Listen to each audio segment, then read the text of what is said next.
to do. And we are visiting Dr. Wheadon here in his West Hollywood office. Brand new office. Beautiful office. Thank you. I must say.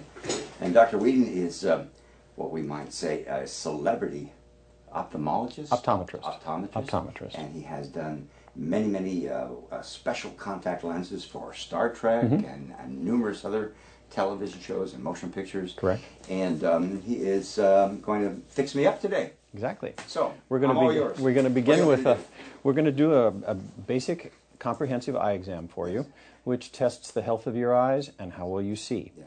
And the vision portion will talk about distance vision and computer vision and close vision for the work that you do, as well as general reading and things like that. Very good. So we'll begin by taking some information from a couple of pieces of equipment about the way your eyes see. Right.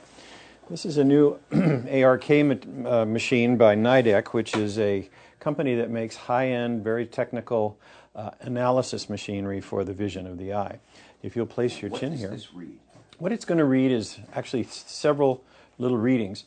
Doug, if you come around here, you'll get a sense of what I'm doing with this little screen.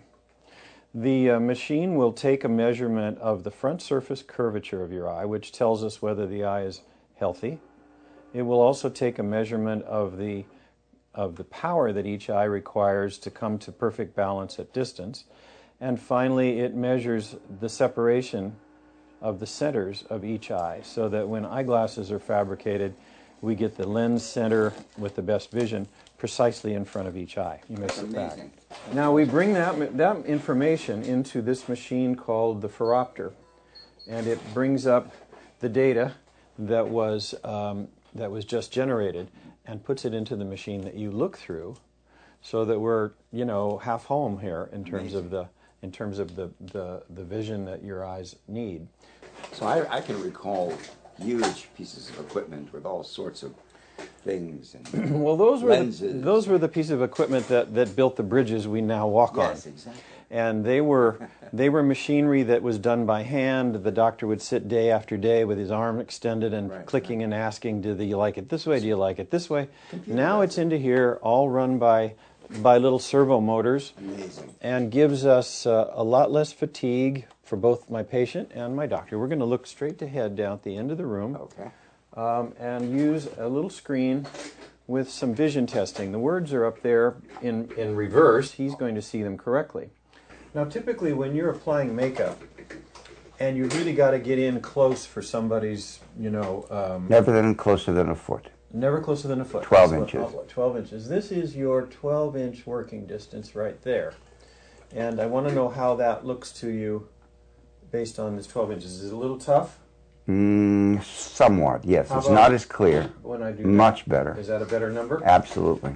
Okay, very good. What is this distance, doctor? This is 12 inches. Yeah, okay, that's perfect. That's exactly right. But for the powers that we use out here at 14, 16, it will be more like this. Perhaps I should have two sets of glasses. Well, most people these days, with the varying tasks that people perform, are better off with dedicated sets. You can't really do one pair that's going to work from 12 inches close out to infinity. Now, what about, because I'm doing a lot of cinematography these days with the network, looking through the lens of the camera. All right.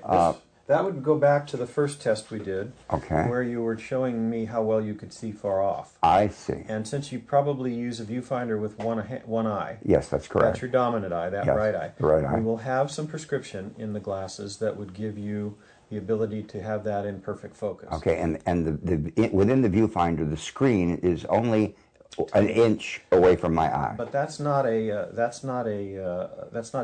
dedicated to your near vision. I see. That's your far vision. You can compensate inside the little viewfinder. I see. To focus the reticle clearly. Yes. But seeing through it is actually at infinity. I see. That's excellent. And so that's very interesting. I didn't know that. That's the secret. Yeah, you gotta make sure you have the right tools for the things you're doing. Exactly. As you know. Exactly.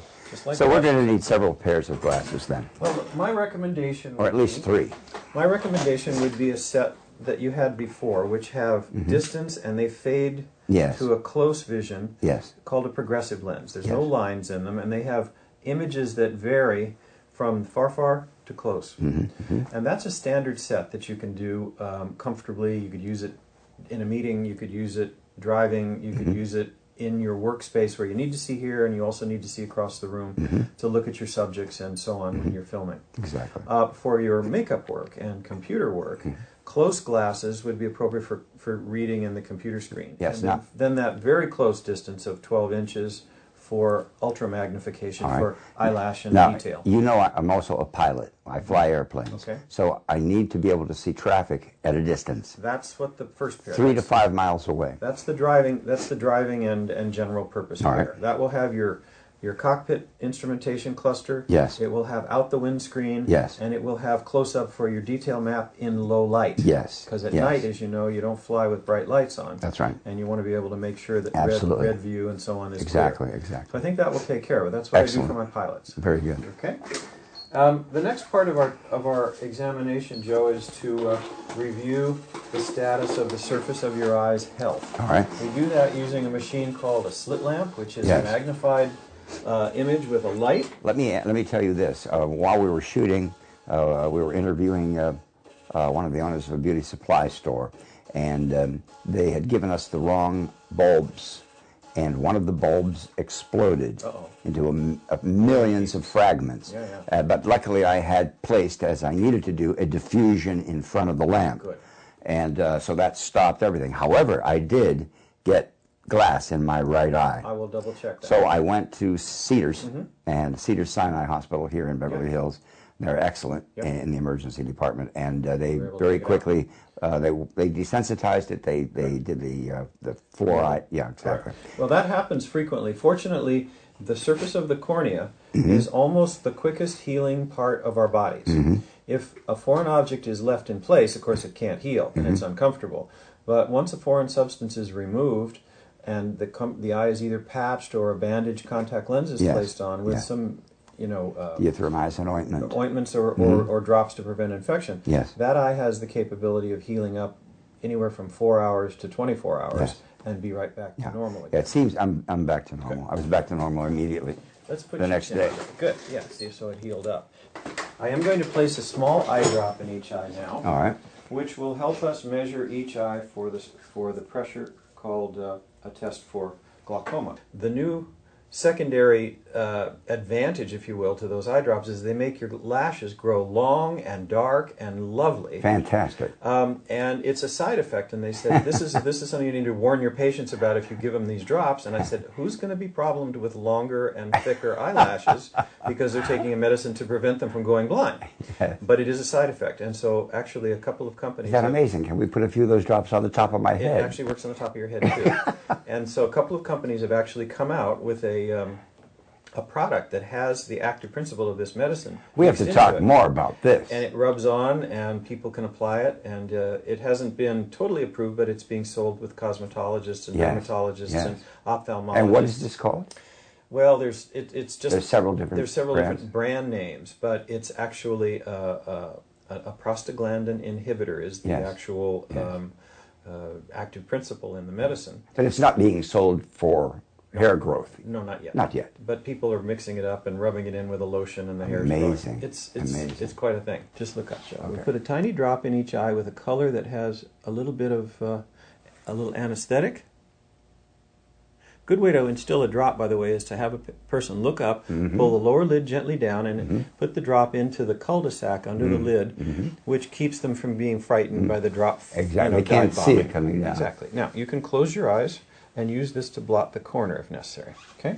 Now, watch. You makeup artists out there, you watch that process because occasionally you need to put a drop. You may have to put eye drops into your client's eyes, and that's the best way to do it. Now, this color will disappear in about 5 minutes. It has some sodium fluorescein, which will be activated like a nightclub. Yes. You know, black lights do, and it will be activated on our test. Now, are we dilating? Not now. Not dilating. Not at this point. I will probably do that for you and just take a look at those retinas.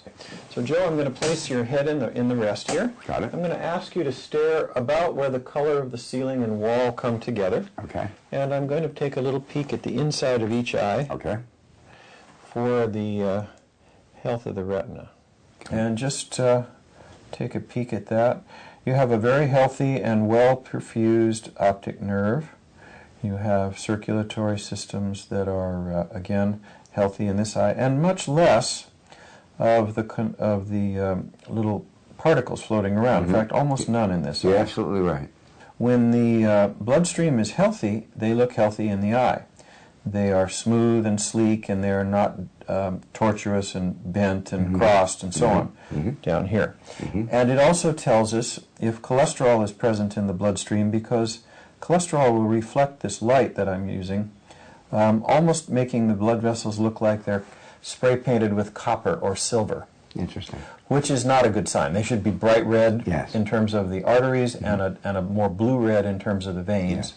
Most people that need help for close and distance have to settle for a lens on one eye that helps you to read and the other eye that helps you to drive. Yes. And that's not bad. Yes. It works pretty well to get you out of your glasses, but it's not going to be as accurate for the work you do. Yes. I usually take into consideration what an individual does in their life and how well they need to see. Yes. I'm not going to take a neurosurgeon and give him one for far and one for close and have him working on nerves. Exactly. We want to make sure that you have the very best help for the things that you do and need to depend on for your life and for the effects that other people will We're have. going to also talk, perhaps in a future show, about color blindness. Yes. And variations of color blindness. Correct. Because there are, believe it or not, makeup artists who cannot see color. Exactly. But they are still able to do the work. Correct. There are some makeup artists that have a more enhanced ability to see red. Right.